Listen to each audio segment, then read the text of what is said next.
It didn't start with music. It started with a jolt of silence, shattered by a 12-foot scream blazing across the studio screen, bleach blonde, badly built, and a body that screamed, "Butch." The audience gasped, then erupted in cheers. "Tonight," Jimmy Kimmel said as he stepped into the spotlight with a smirk dry enough to sandpaint Congress meets Comedy Central, "and trust me, this one's bipartisan." He let the moment hang. The laughter came in waves. First recognition, then disbelief, and finally catharsis. This week, America learned two things. He went on first. Going after someone's eyelashes can get you on C-SPAN. And second, bleach isn't just for hair. Apparently it works on brains too. The crowd exploded, and then she appeared, Jasmine. Crockett didn't strut. She glided wrapped in a red blazer, sharp enough to slice through lies. Her stare landing like she already knew the punchline. She just wanted the country to catch up. She shook Jimmy's hand once briefly, then turned to the camera like it owed her an apology. But before anyone could sit down, before Jimmy could toss out a single softball or setup, another figure stormed onto the stage like a badly written subplot. Marjorie Taylor Greene, draped in stars, stripes, and synthetic outrage, marched past the camera line with the confidence of someone who confuses volume with value.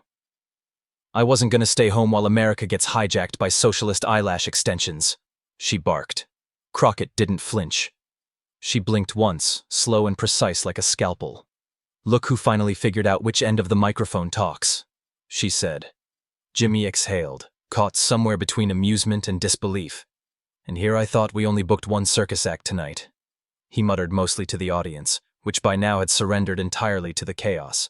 The screen behind them lit up again, this time flashing Jimmy's own caption.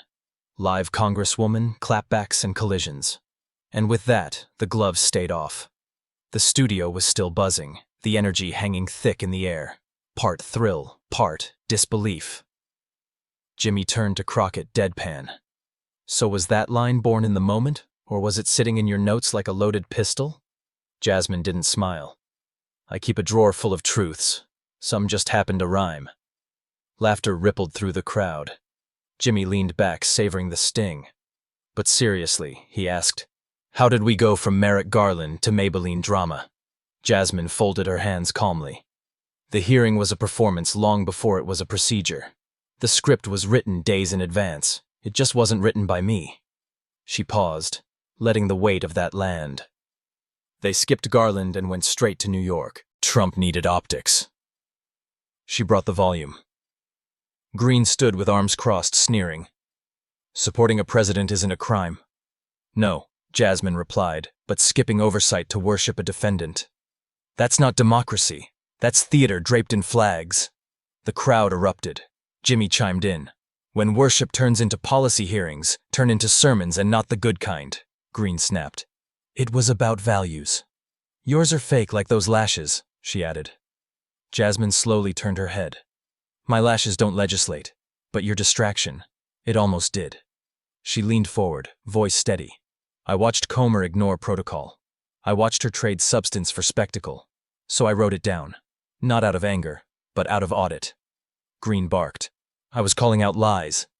That's what the Bible tells us, and twisting scripture to justify slander," Jasmine said, voice like a scalpel. "Classic misuse of both religion and relevance." Jimmy nodded.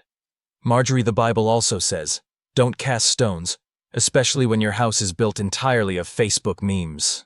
Laughter exploded. Greene shouted over it. "I said what millions think, but are too scared to say." Jasmine's voice dropped into surgical calm. "And I said, what too many are too polite to admit that when truth goes viral, it's usually because someone tried to bury it." She leaned back, composed. "So, I folded the line, kept it, and when silence became complicity, I chose clarity." Jimmy clapped softly, eyes wide. "Well, damn. That wasn't a clapback. That was a constitutional correction." The laughter from Jasmine's last line was still echoing when she shifted in her seat. Still calm, but tighter now. "There's something we haven't talked about," she said. "Something that happened before the lashes, before the punchline." Jimmy leaned in, mock serious. "Go on." "We love prequels." Jasmine's voice cut clean through the noise. The chairman, James Comer, had ruled in Greene's favor, saying he didn't hear any violation. Greene nodded proudly. "Because there wasn't one. No, Jasmine said, because he wears 2 hearing aids and decided silence was safer than accountability. The room froze. The punchline hadn't landed yet, but the tension had. Greene puffed up, trying to deflect. He has a disability. Are we mocking that now? I thought the left cared about inclusion. Jasmine didn't flinch. No one's mocking his disability. We're questioning his choices. Accountability isn't ableism. It's governance. Greene raised her voice. This is why real Americans hate you people. You talk about rules, but you fight dirty. Jimmy stepped in, tone light but sharp. Marjorie wearing a mic and missing the message. Doesn't make you oppressed, it just makes you poorly briefed. The audience erupted. Jasmine stayed calm. I'm not upset. He couldn't hear. I'm concerned. He didn't try. Selective enforcement isn't justice. It's complicity, Greene scoffed. This is leftist spin. I defend people with challenges, Jimmy grinned. You defend them like a raccoon defends a trash can. Loud, territorial, and only when the cameras are rolling. Laughter exploded. Greene leaned forward. I have family with disabilities, and yet you voted against expanding the ADA. Jasmine shot back. So maybe sit this one out. Jimmy raised an eyebrow. Deadpan. Marjorie, sweetie, weak logic isn't a medical condition. But if it were, Congress would be a hospital. The place erupted again. Jasmine crossed her legs and folded her hands. People think I got famous for the punchline, she said. But the real scandal wasn't the insult. It was what came before it. The silence, the blind eye. The chairman closing both ears because the truth was too loud. Jimmy nodded slowly. And that, folks, is the kind of hearing that doesn't need a gavel. It needs subtitles. The lights hadn't dimmed from the last wave of applause when Jimmy shuffled his cue cards with a smirk. You know, Jasmine, he said, leaning just enough to stir the crowd. We looked into the numbers. Your 3-word demolition now holds the record for the most replayed clip in C-SPAN history. Just ahead of that time, a senator fell asleep while voting. Laughter erupted. Jasmine gave a modest shrug. Well, America's tired of being lied to. A little truth, even if sharp, goes a long way. Jimmy nodded. Truth in high heels. The founders would have loved it. Then he turned to the audience. So tell us what happened after that clip went viral. Jasmine clasped her hands, her tone firm but composed. The first call wasn't from a reporter. It was from my pastor, Jimmy. Blinked. Your pastor, he said. And I quote, Child, if you're going to call down fire like that, at least let me get off the Wi-Fi. I almost baptized my laptop. The room erupted with laughter. But after him, she continued. Came the flood. Emails, voicemails, texts. A retired teacher told me I gave her hope.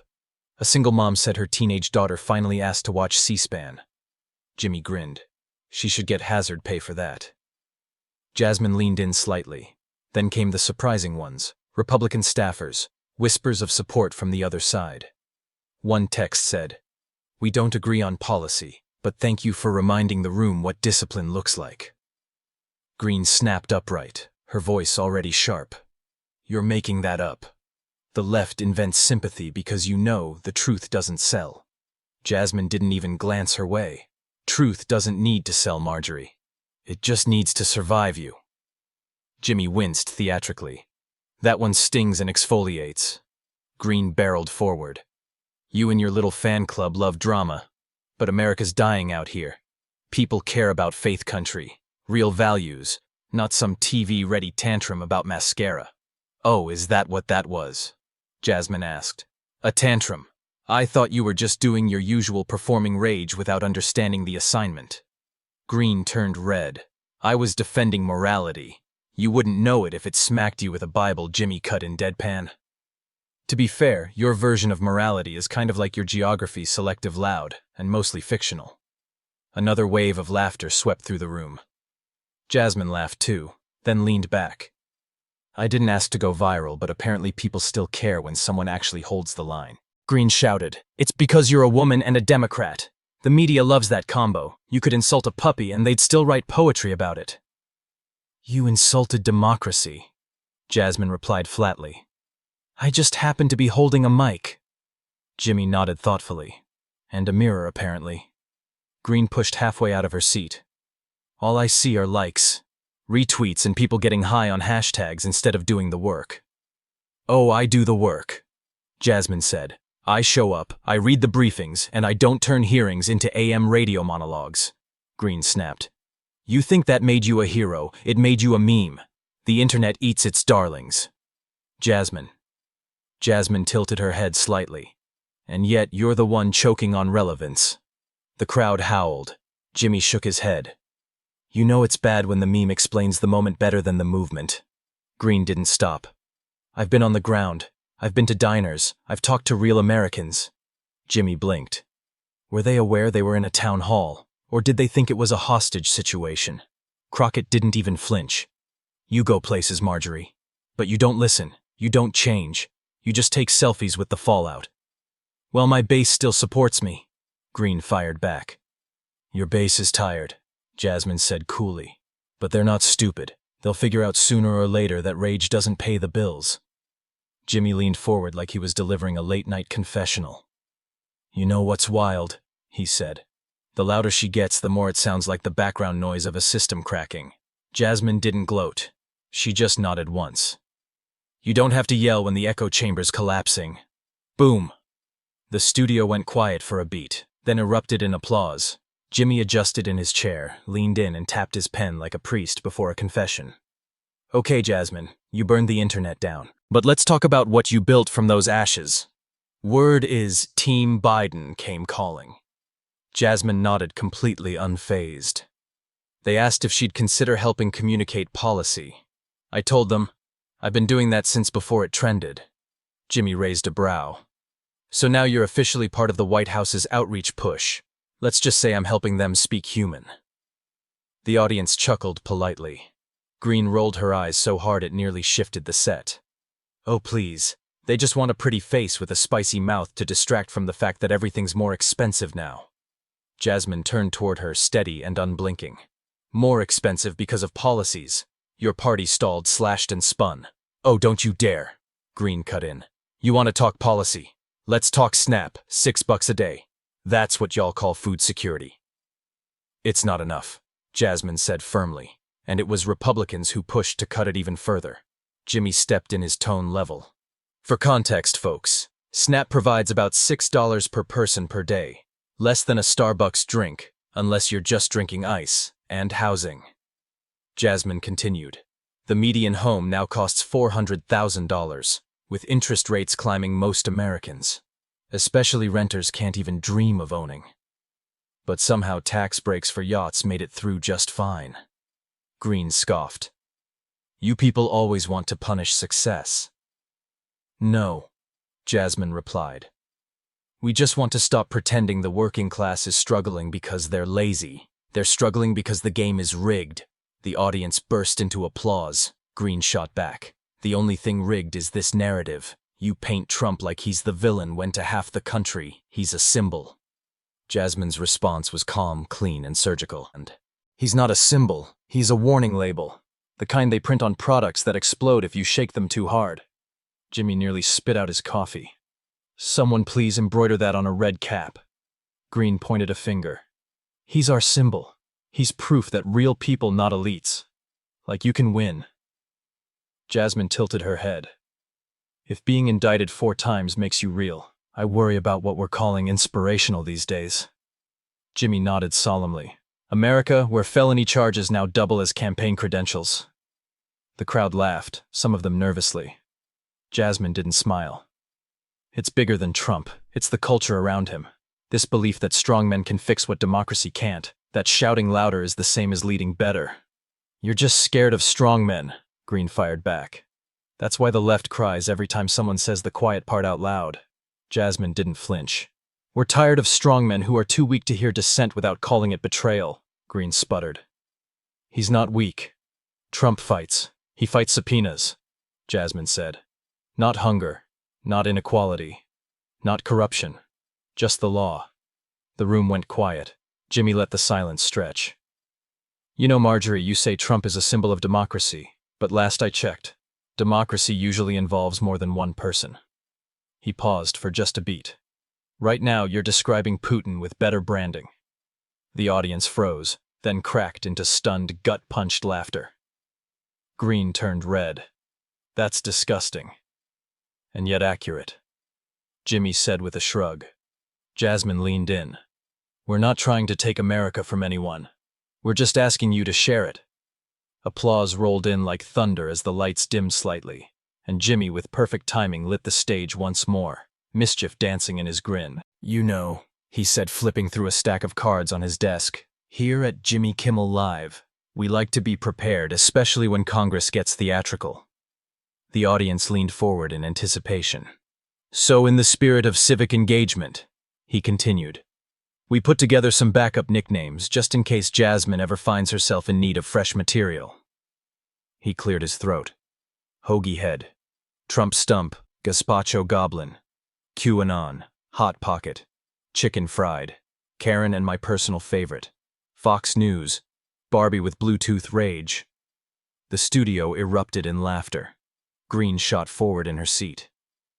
This is an attack on white women. She spat. Jimmy shrugged casually.